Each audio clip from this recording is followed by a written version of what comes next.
researching it. And with the advent of the PET scan, we have learned so much about the brain. And most of you understand, if you've looked at the brain, you understand that there is a left and a right hemisphere. It's very common for people to say, I'm right-brained or I'm left-brained, and all that goes along with that. I'm analytical or I'm creative.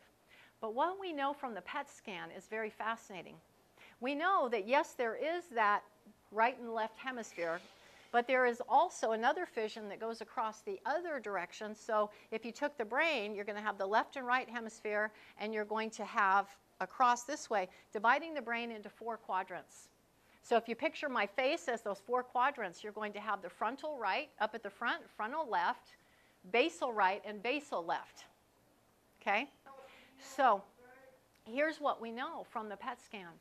We know that you have a unique energy advantage. You have an innate gifting. You have an innate brain lead unique to you that turns up from childhood.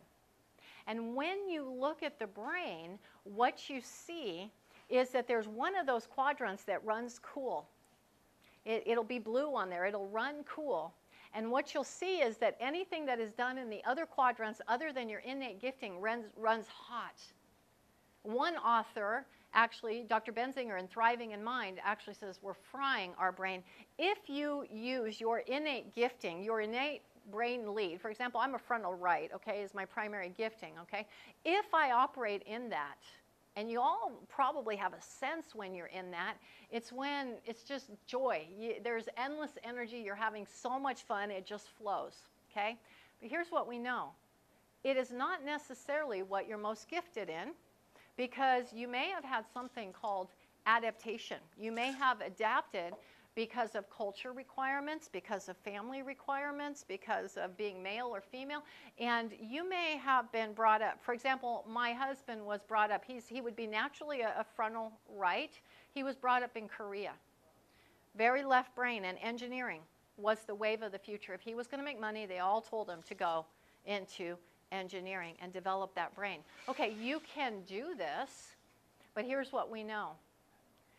The brain requires 100, and I'm not exaggerating with that number, 100 times more energy when you're operating not in your brain. What do I mean by energy? That much glucose uptake, that much oxygen uptake. Here's what else we know. That over time, as you continue to do that, at first your brain will tell you, even though you may have developed the skill, the adapted skill to be very good at it, your brain will tell you, please don't. And that may turn up as procrastination. There's a lot of people that I meet that are beating themselves up about why they can't overcome procrastination. And we find out that if they just spend more than 51% of their time in their natural brain lead, that goes away. So that may be initial, but here's what else. We know it affects your immune system. We know your rate of aging happens when you're not in your brain lead. In fact, Dr. Arlene Taylor coined a term called PASS, P-A-S-S, post-adaptation stress syndrome. Now, we just did a 1-hour video you'll want to watch on that. It is fascinating as I interview, and Dr. Arlene and Taylor and I talk about the brain and really kind of break this down and help you to understand it. But what she found is that countless people were having syndromes of post-traumatic stress disorder. You all understand post-traumatic stress disorder. But here's what was unique to these people. They did not have the incident that normally triggers. They could not identify. They weren't in a war. They weren't raped. They didn't have this traumatic triggering incident. They had the symptoms of post-traumatic stress, but they didn't have this incident. So one of the questions that comes up, because what she found is common to all of them, is they had spent a long time in this adapted state. So maybe they were frontal right, for example, and maybe they were forced by culture or by their sex or by whatever, the needs around them, to spend a lot of time, say, in the basal left. This is your pillar person. This is your routine person. This is, you know, everything is done the same way. These are your organizers, your accountant, you know, this type of thing that happens here. And it really requires energy to go diagonally. We know that it takes energy to go up or across, you know, up and down or across. To get diagonal, you got to do like 2 steps. to get there. So we're really burning through the energy. And so you literally see the brain, she says we're frying our brain.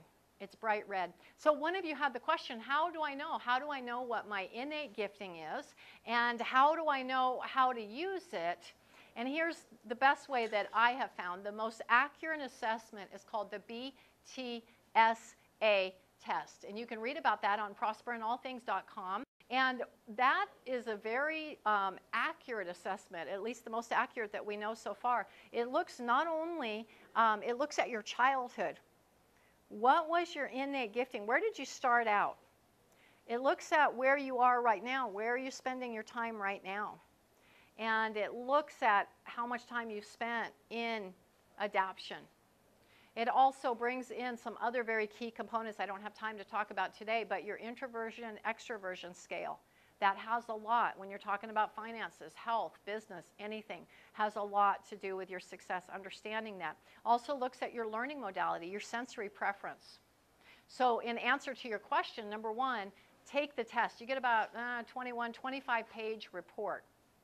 Very thorough to know where you were, what is your innate gifting, and where you are right now, what level of adaption that you've had. And then the key with that, and I think I put that in the notes, spend at least 51% of your time. We all have to do things that we don't want to do, and that, you know, maybe we're gifted, but it does fry our brain. It makes us, you know, exhausted. It makes us sick. It makes us age faster, all of those things. Very serious. To not operate in your innate energy advantage has health consequences, aging consequences, and I believe a huge number of the breakdowns that we're having right now, the emotional, mental breakdowns, are being in this adapted state too long.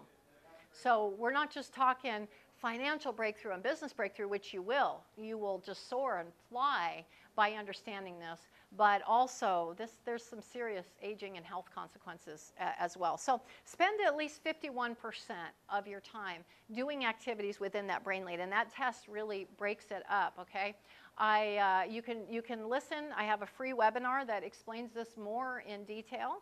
And I also have a 3-hour webinar. And then I'm very excited. I have an all-day seminar, and we really unpack it.